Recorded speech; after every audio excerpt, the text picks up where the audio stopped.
Vamos a recibir a... ¿Cómo le va? Hola, ¿Cómo ¿qué estás? tal, Lorena? Hoy me ¿Cómo tocó te va? pasar por aquí, así que salió saludo de esta manera. ¿Qué tal? bien. ¿Cómo estás? Bueno, Muy bien. vamos a empezar por aquí, vamos a empezar por esto último, que tiene que ver también con, de alguna manera, un lanzamiento de una idea de la diputada Elisa Carrió de que todo esto pase por el Congreso de la Nación. ¿Tiene que ser así? ¿Puede llegar a ser así? ¿O cómo lo ven desde Cambiemos y desde el bloque? No, puede llegar a ser así. Para empezar, me parece que hay una cierta incongruencia en tildar un protocolo de fascista y después pretender que se lo lleve, dando una explicación a las fuerzas de seguridad, pretender que se lleve ese protocolo al Congreso. Pero más allá de esto, porque no está en mi ánimo polemizar, desde luego que se puede convertir en un proyecto de ley. Pero hay que entender esto. Esto es un protocolo del Ministerio dirigido a las fuerzas de seguridad que hace una interpretación de la situación de derecho y le da instrucciones sobre cómo actuar. Acá no es que se abolió la ley, ni se abolió el Código Penal, ni los derechos constitucionales. Esto es una locura. Obviamente, si en cualquier episodio habrá siempre la posibilidad de cualquiera de recurrir a un juez y sobre la base de la ley que ya está vigente. Es decir, me parece que razonamos como si este protocolo anulara la ley. La verdad es que no, es una interpretación de la ley. Es una interpretación de la ley, además, ajustada al derecho internacional. Cuando uno lee, no sé si tiene interés, pero podríamos hacer párrafo por párrafo y ver cómo cada uno de los conceptos que están en el protocolo se adecúan a lo que propone el alto comisionado en derechos humanos de la ONU, que no me resulta una institución fascista. No, pero igualmente uno se termina preguntando, digo, porque muchas de las argumentaciones a favor, y esto lejos de decir algo parecido a lo que dijo la diputada Carrió, digo, tienen que ver con cuáles son aquellos ítems en los cuales el uso del arma estaría autorizado a partir de este reglamento que publica el Ministerio. Lo que digo es, las fuerzas de seguridad de la Argentina tal vez no sean las mismas que las de aquellos países donde sí funcionan protocolos de similares características. Lo que habría que preguntarse es si estamos preparados para que esto funcione así y no cometamos errores, ¿no? El alto comisionado en derechos humanos de la ONU está... Obviamente, cuando establece una normativa, la establece a nivel general, no solamente para los países avanzados. Por el contrario, es normal que se preocupe por lo que pasa y por reglamentar lo que pasa en los países que tienen este tipo de problemas. Pero además, me parece que es subestimar el trabajo que se ha hecho en estos 3 años en el Ministerio de Seguridad. Yo te voy a dar un par de... Primero, el nivel de homicidios ha bajado alrededor del 20%, un poco más del 20%, creo que la cifra exacta es 23%. La ministra y en general no salimos a decir esto, porque después cualquiera te dice, bueno, a mi hijo lo mataron ayer, o al vecino de al lado le pasó esto, es cierto, entonces no nos gusta hacer una propuesta, pero una reducción en 3 años de más del 20% es una gran reducción. Y te voy a dar unas cifras que son, para mí, cierran este tipo de polémicas. Cantidad de personas víctimas, fallecidas, por acción de las fuerzas de seguridad. En el 2013, el de la doctrina Zaffaroni y los derechos garantistas y qué sé yo, 83. 2014, 96. 2015, 83. 2016, cuando llegó el gobierno fascista de la represión, 46. 2017, 38. Que si yo no entiendo mal matemáticas, es menos de la mitad del nivel que había en la época de los Kirchner. Entonces esto merece una explicación, porque esto depende justamente de lo que vos estás mencionando, que es la preparación de las fuerzas de seguridad. Fuerzas de seguridad mejor preparadas causan menos víctimas, y acá se ve. Fuerzas de seguridad que están decididas a cumplir su deber, que es defender el espacio público y que es defender a la sociedad y a los ciudadanos de la acción de los delincuentes, producen menos violencia, y esto nosotros lo hemos visto. Lo hemos visto, por ejemplo, con el G20. Era claro que no había límite para ningún tipo de desborde y no hubo ningún tipo de desborde. Y también pasó, yo no sé si recuerdan, en el 2017, cuando fueron las famosas sesiones que tuvimos por el tema jubilatorio, en diciembre. Diciembre de 2017. La primera que se terminó levantando fue Gendarmería la que estuvo ahí. Y a la primer desborde que hubo, intento de violencia, Gendarmería cumplió con su deber, dispersó a esa gente y se terminó. Y el comentario generalizado fue violenta represión, violencia injustificada, un escándalo dentro del Congreso, levantaron la sesión. La siguiente fue la policía de la Ciudad de Buenos Aires. con todo el respeto para la policía de la Ciudad de Buenos Aires y con el agradecimiento que yo tengo de que nos hayan protegido, porque si el gordo bazooka y los tirapiedras entraban, a nosotros nos linchaban, ¿no? Dicho esto, claramente es una fuerza con menor capacidad de reacción. Y hubo mucho más violencia, no hubo menos violencia. Cuando vos mostrás debilidad, estos inadaptados, por supuesto que actúan con mayor violencia. La segunda vez fue la de las 15 toneladas, la de las fuerzas de seguridad apedreadas de una manera vergonzosa, y también hubo muchos más casos de violencia y de lesionados del otro lado. Entonces me parece que tenemos que sacar esta idea de que el orden es fascista. El orden democrático y republicano es, por el contrario, una garantía que el Estado le debe a todos los ciudadanos. Sí, el monopolio de la represión. Sé que no quiere polemizar políticamente, ¿no? Lo acaba de decir, pero nuevamente nos encontramos con Carrió haciendo puertas para afuera, lo que políticamente, de forma correcta, debería primero tratar de negociar puertas para adentro, decir, no estoy conforme con esto, aquello, lo otro. Y a veces da la sensación que puntualmente como que no le gusta que haya otra mujer dentro del espacio de Cambiemos con mayor autoridad que ella. Lo recuerdo por la pelea con Vidal, lo recuerdo por las críticas a Stanley y ahora lo encuentro en Patricia Bullrich. No quiero que justo tenga que polemizar usted, pero ¿no debería hacer puertas adentro este tipo de planteos antes de plantearlo públicamente de la manera que se lo planteó? Porque salió un montón de madres de policías diciendo, al tuit de cuando aparezca un hijo, claro. Salieron madres de policías diciendo, hola, ¿esta cosa no se deberían plantear adentro?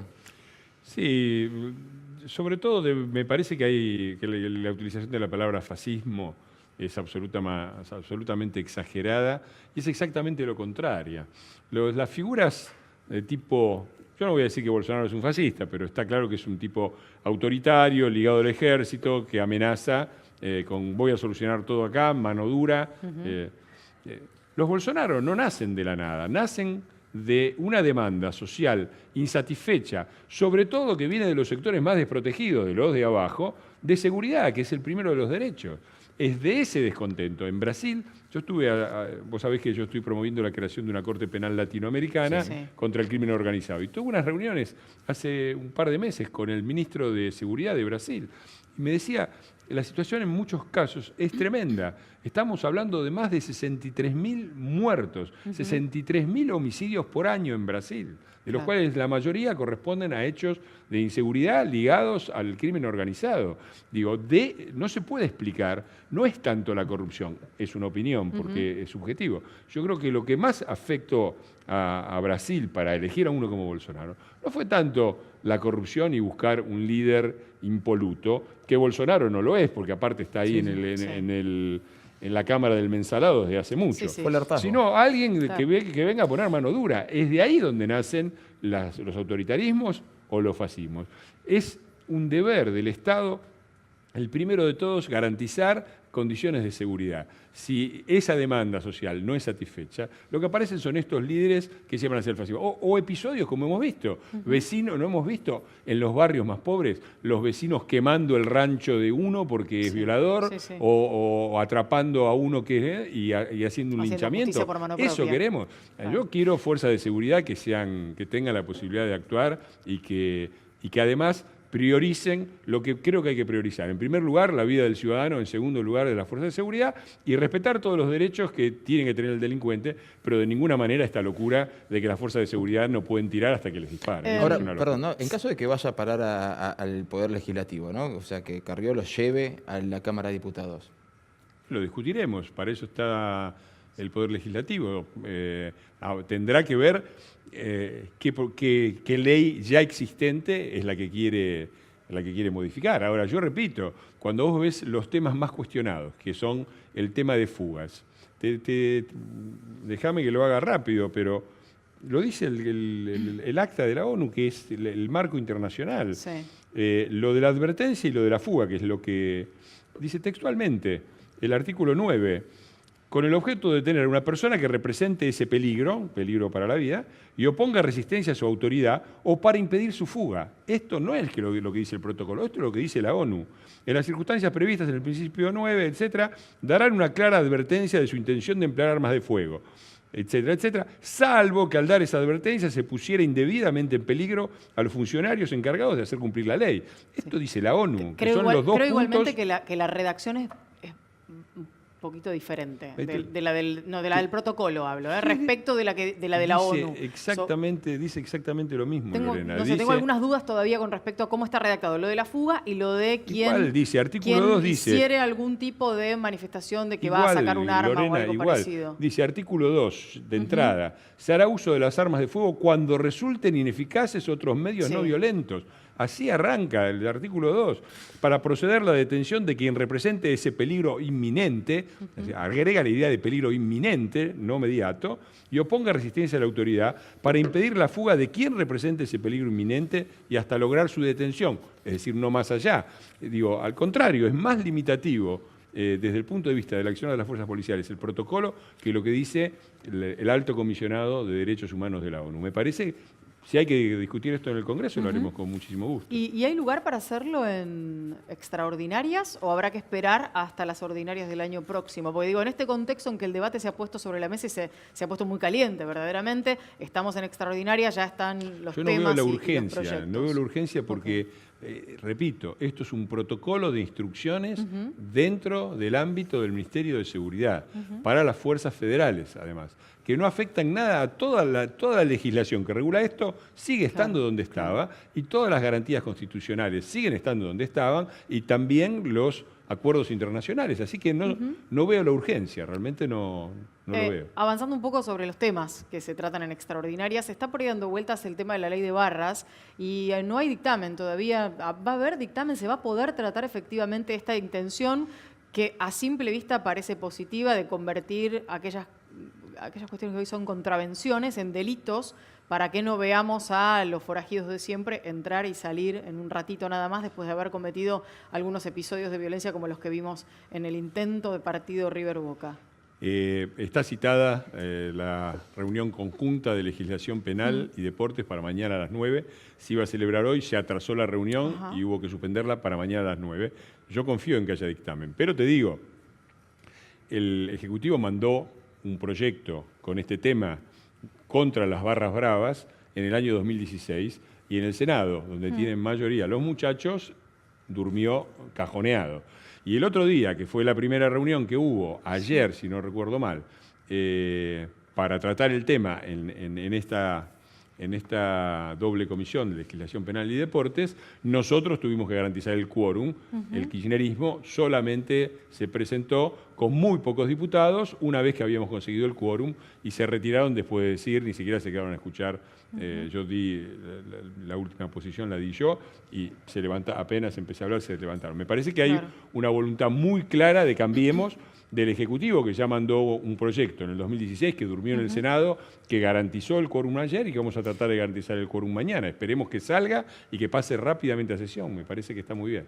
Quiero proponerles ver unas imágenes que pudimos observar, creo que todos.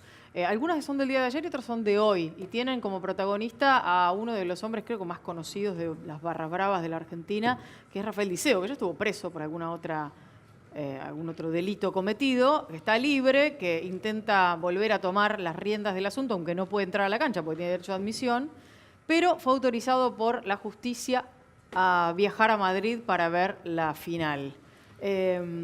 ¿Cómo se trabaja con estas cosas cuando tenemos una justicia que toma decisiones que uno podría pensar que son absurdas, ¿no? Digo, es un absurdo. No va a poder entrar a la cancha, además.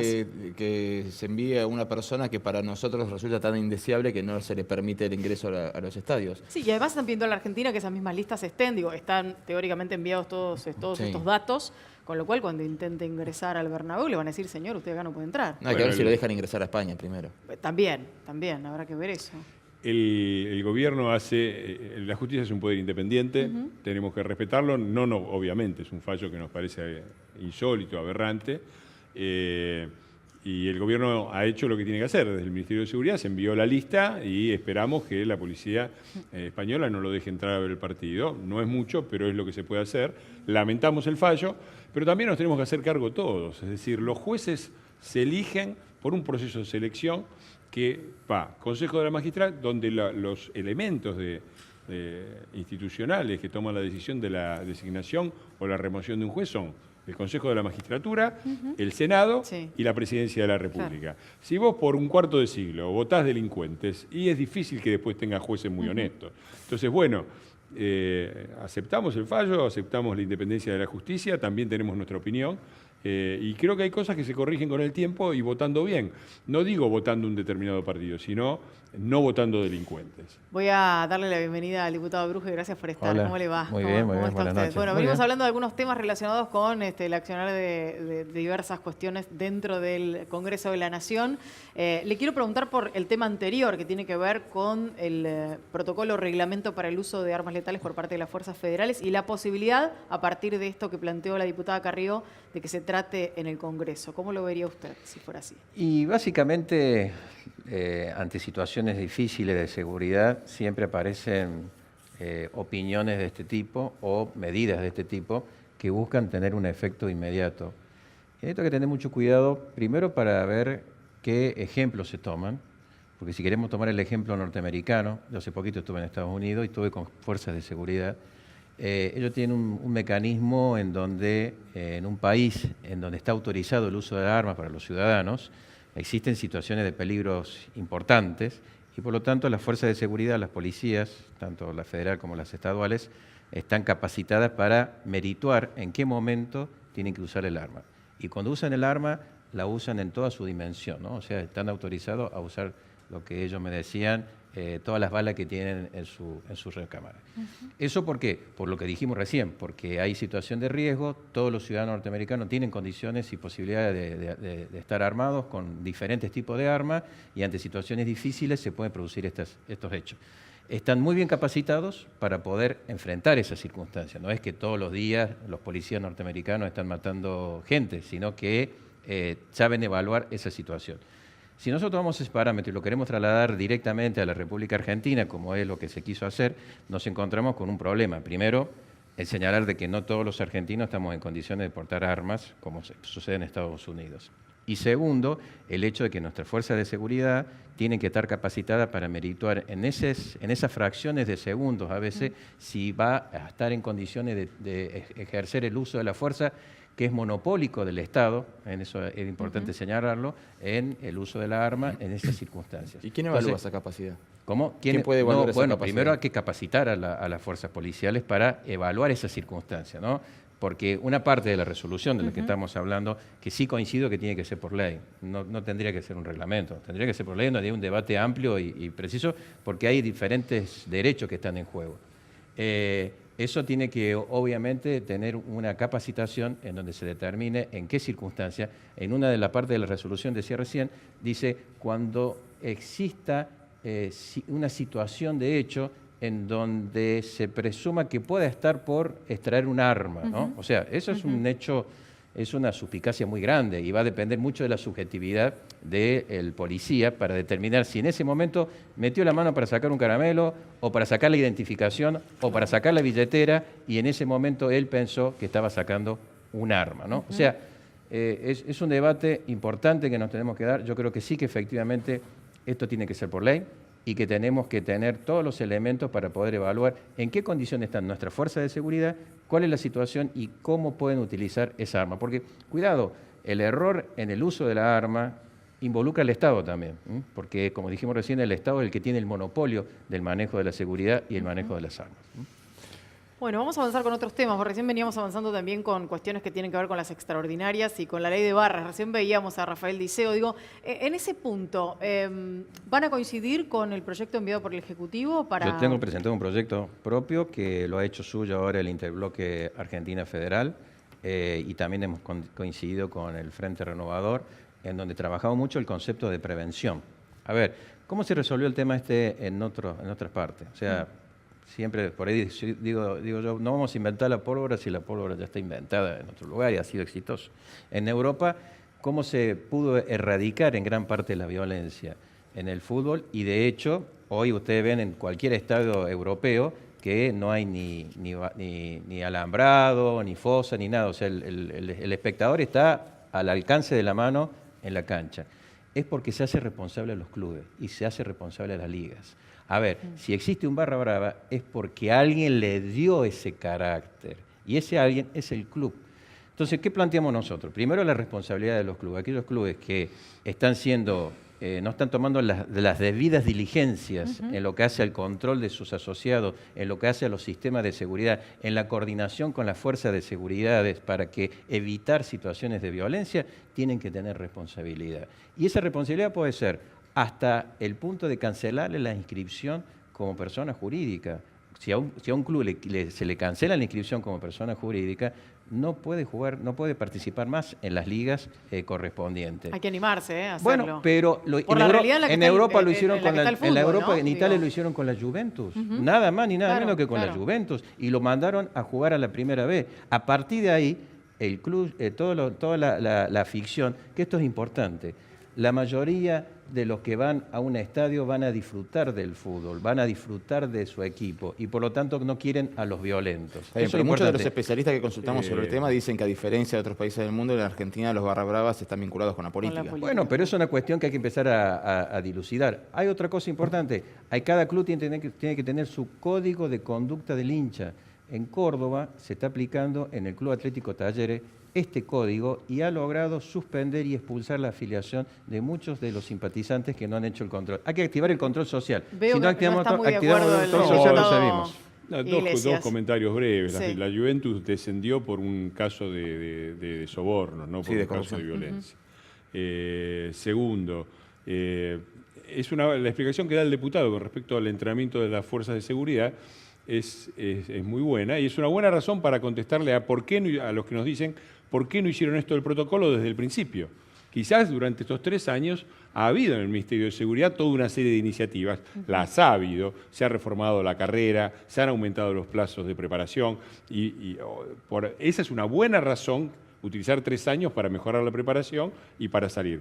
Puede haber excepciones, con esto hay una garantía absoluta, no hay una garantía absoluta, pero lo que teníamos antes era un desastre. Esta idea de que un delincuente apuntándole a un policía y el policía tenía que esperar que le tirara antes de poder tirar, que era lo que estaba en el protocolo anterior, es un absurdo completo. Y la idea de que los únicos disparos que podía hacer la policía eran de tipo de advertencia y precautorios es un absurdo. Entonces, me parece que tenemos que dar todo un paso hacia la madurez y si realmente queremos que haya fuerzas de seguridad que nos cuiden, también tenemos que poder saber respaldarlas, ¿no? Y me parece que en ese sentido es la labor del Ministerio de Seguridad, lo hizo también la ministra cuando fue el tema de Santiago Maldonado, ¿no? Donde se les básicamente le pedían que echara la culpa a 2 o 3 gendarmes, que los echaran y no sé qué, y después se demostró que no tenía nada que ver. Así que me parece que es desconocer un trabajo de 3 años con datos concretos. Cuando estoy diciendo que hay menos un 23% de homicidios, ha habido una reducción, es una reducción importante.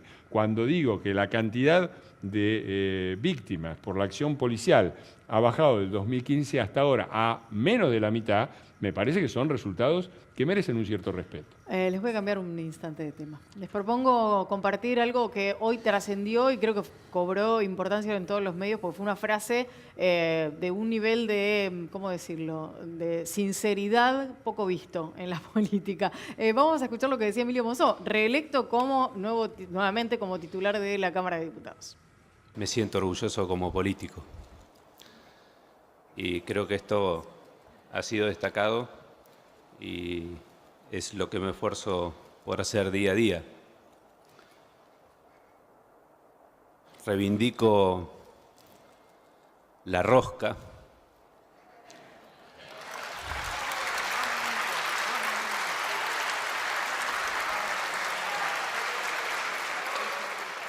las conversaciones que tenemos casi en forma permanente tienen un gran porcentaje de lo que somos en la vida, de quiénes somos, de qué familia conformamos. Y eso es la rosca, pero en base a la rosca se generan las confianzas para lograr los acuerdos, las leyes, para lograr sacar un país para adelante. Y esto no se hace de manera virtual, no se hace con las redes, sino se hace de manera personal. Como que nos recordó a todos que el presidente de la Cámara de Diputados es peronista. Sí, la verdad es que yo esperaba, te soy sincero, de entrada tenía muchas prevenciones y pensé que no me iba a llevar muy bien con Monzó. Y no fue así. Tengo un gran respeto por su trabajo. Y me parece que hace muy bien en reivindicarla. Me parece que las redes también cumplen su función y que también las tecnologías del siglo XXI son formas de comunicación valiosas. Pero también reivindicar la política cara a cara y el trabajo que hace Monzó, que es admirable. Realmente es algo que yo, evidentemente, no podría hacer. Negociar con todos, Que es además. sentarse con todos, tratar de Claro, entenderlos a claro. todos, tratar de compensar, Mediar. de llevar. Es un trabajo muy duro, es lo que él llama la rosca, lo aclaro porque Sí, cuando llamó uno la ve atención, la de gente todas piensa en la maneras. rosca y empieza a pensar No, de no, que no, hay pero otras llamó la cosas. atención, llamó la atención. El diputado Bruje, ¿cómo lo tomó cuando lo dijo? en Yo la a Emilio Cámara? lo conozco hace ya 10 años, o sea que tengo una relación con él de amistad y lo conocí en la rosca cuando él caminaba todo el país por pedido del actual presidente. Le había encomendado a él armar en ese momento el PRO y bueno, tocó pisar por Córdoba y desde la democracia cristiana siempre él tuvo mucho interés con nosotros. Así que lo sé desde ese tiempo, muy dialogador, muy pasional. En esos primeros momentos hemos tenido muchas peleas, debo reconocer, y lo reconoce porque teníamos posicionamientos diferentes, pero lo bueno es que siempre primó el diálogo y es un tipo del diálogo personal, directo. Por eso el tema de las redes, él no le da tanta importancia, Claro, no le da importancia claro. ni al WhatsApp, no le da importancia ni al mail, él lo que le interesa es el diálogo. Cuando quiero hablar con él le digo, Emilio, ¿estás? Y no es que estamos hablando por WhatsApp, me dice, sí, venite y hablamos personalmente. Él reivindica ese trato directo, él reivindica lo visual, lo gesticular, él es muy sensible en esas cosas, ¿no? Gracias a ambos por haber venido. Un placer Gracias a tenerlos ustedes. aquí.